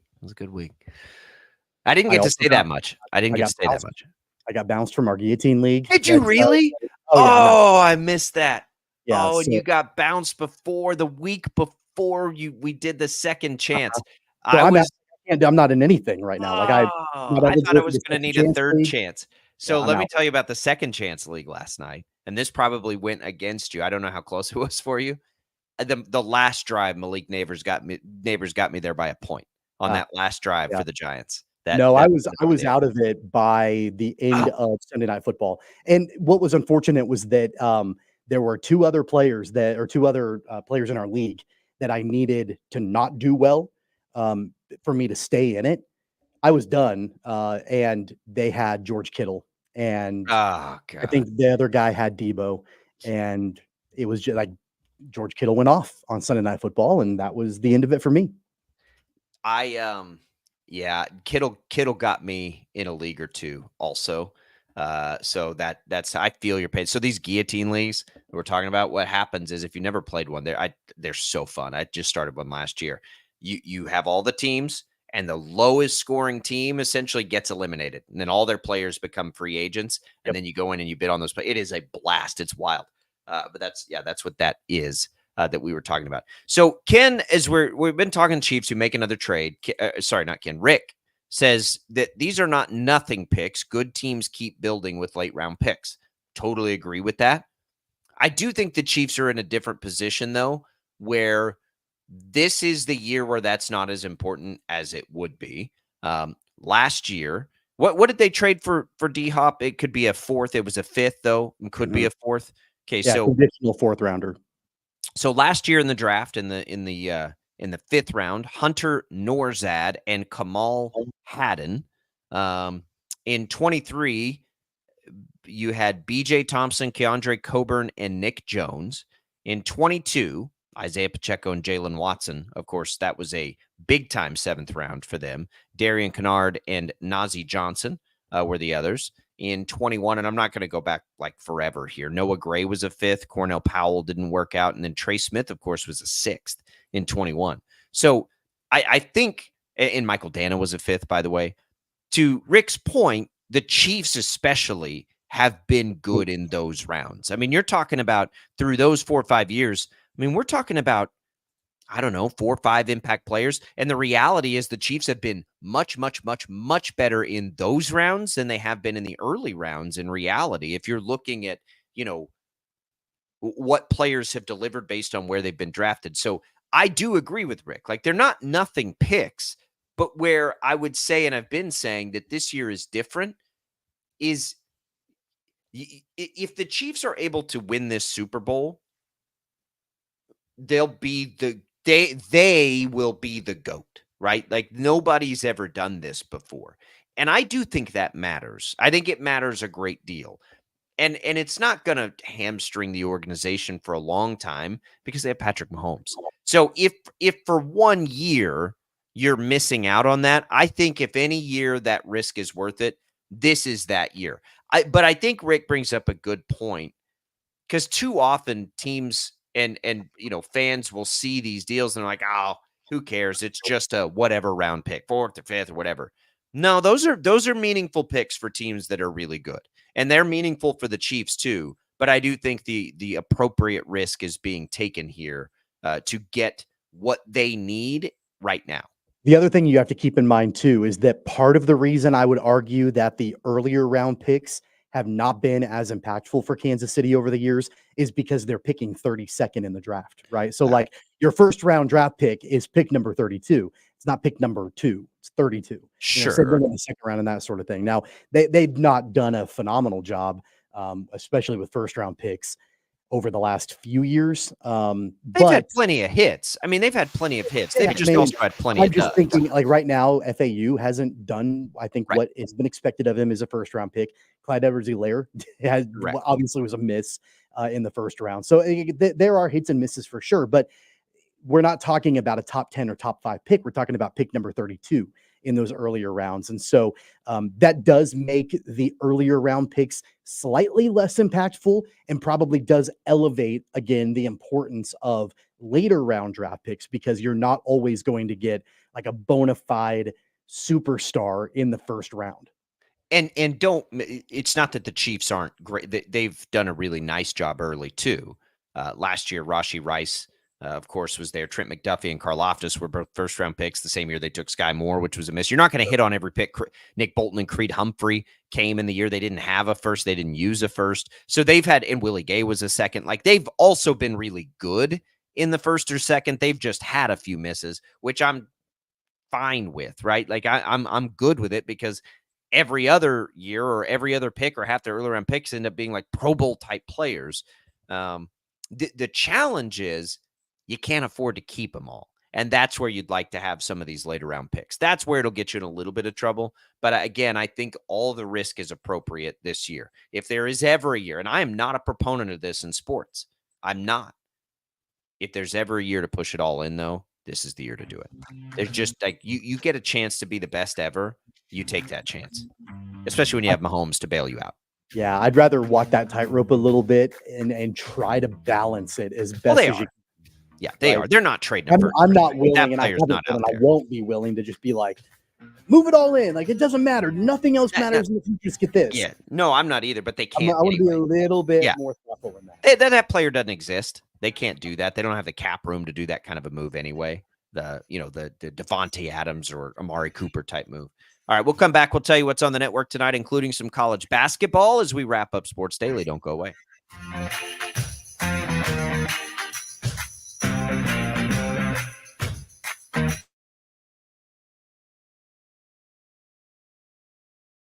A mourning widow sells her husband's car trying to move on, but the checks came back in his name. How do they expect him to cash his check? Looking for answers, fact finder Brandon Stitt went to the Department of Revenue. A proposed energy plan that threatens Kansas landowners, meaning some families could lose their homes. My land is not for sale. Others' land is not for sale. Our lifestyle is not for sale. 12 News took their concerns to Senators Marshall and Moran. When you need answers, turn to the fact finders for help. Right. Start your day with 12 News this morning. Get ready with Jake's accurate hour-by-hour forecast, so you'll know if you need a jacket when you walk out the door, or an umbrella by lunch. Start your day knowing what happened overnight and what's happening now. Live, breaking news all morning long. And plan the best route to work and school with traffic from across Kansas. Start your day right. Start your day with 12 News this morning on KWCH and KSEW. Hey, Wichita, Jim Rome here, celebrating over 25 years as the #1 midday sports talk show on Wichita Radio. Find out why. Tune into The Jungle, weekdays 11 until 2 on 97.5 and 1240 KFH. Sometimes people tell us, I don't get it, it's just tea. But let me tell you, we are so much more than just tea. With more than 25 flavors, the possibilities are endless. Come on in and try them all for free to find your favorite or get us on the go for your busy lifestyle. And don't miss happy hour every day for half-price cups of tea. So the next time someone tells you it's just tea, tell them to come by and find out why we say drink tea, be happy. Clouds are not just the canvas of our imagination. They tell a story. Clouds affect the events of your day. Sometimes they growl, sometimes they inspire, but they're always the messengers of nature's mood written in the sky. Storm Team 12 understands the language of clouds. We're dedicated to decoding their message so you know what to expect. Behind every cloud, there is a story waiting to be told. Trust Ross Jansen and Storm Team 12, alerting you first to the impact on your life. When you need help, remember, you're not alone. We are here. We are neighbors. We are together. We are Kansas.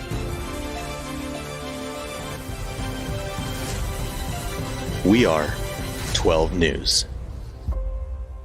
They say it takes a village. Come together and support local businesses in our neighborhoods. When you contribute to local shops, more money goes back into the economy. Shopping local makes our state stronger. So give back to the communities you love and watch our businesses and communities thrive. Shop local and be Kansas proud. At 12 News, we know you're busy, which is why we're here whenever you need us. Anytime, any screen. With live breaking news. Critically hurt after an apartment. Storm Team 12 forecast. Snowing for many miles. And the stories you don't want to miss. The scene's still very active. Just search KWCH 12 News wherever you stream and catch up on the latest news of the day. All for free and on your schedule, hopefully making your day a little bit easier. And did I mention the Storm Team 12 forecast? 12 News whenever you want. Sometimes people tell us, I don't get it, it's just tea. But let me tell you, we are so much more than just tea. With more than 25 flavors, the possibilities are endless. Come on in and try them all for free to find your favorite or get us on the go for your busy lifestyle.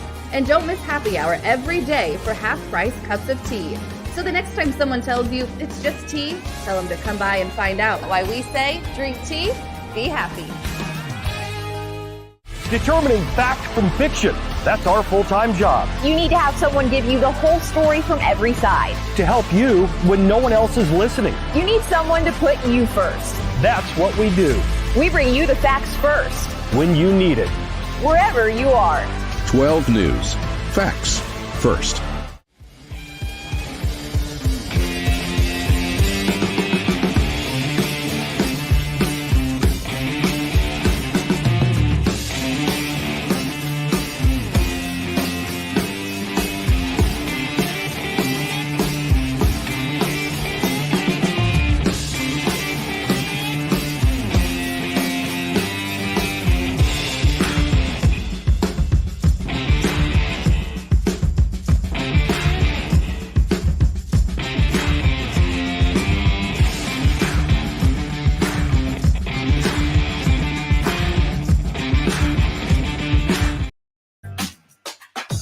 Tommy, we didn't mention this. Probably should have. Salvador Perez named Roberto Clemente award winner. Well, that's a big deal to him. It's awesome. Congrats to Salvi. Well deserved. Yeah, just icing on the cake of what's been a remarkable career. Maybe we can spend a little more time with that tomorrow. All right, you got Rome following us, Bob and Jeff locally 2 to 4, and then you've got K-State basketball, our first chance to see this year's team with Jerome Tang. We'll hear about it. Pre-game coverage begins at 6 right here on KFH. We'll see you tomorrow for a Wednesday show. Be here.